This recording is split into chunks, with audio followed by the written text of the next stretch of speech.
Welcome back to another technical deep dive here in the Debug Zone. Today we're tackling a big question and breaking it down with insights from other users. Hopefully this clears up some misconceptions and helps you get the answer you need. So buckle up, stay a little curious, and let's jump right in.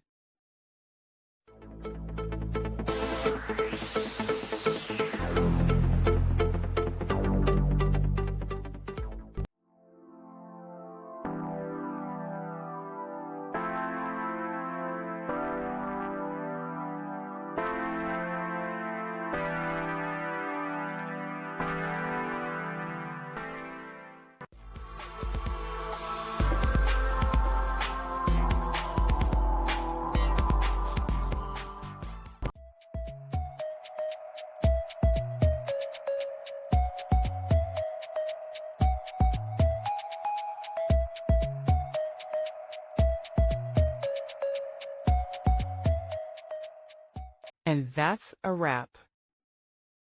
I hope you found the answer you were looking for. If you did, take a second to hit that subscribe button. It really helps out.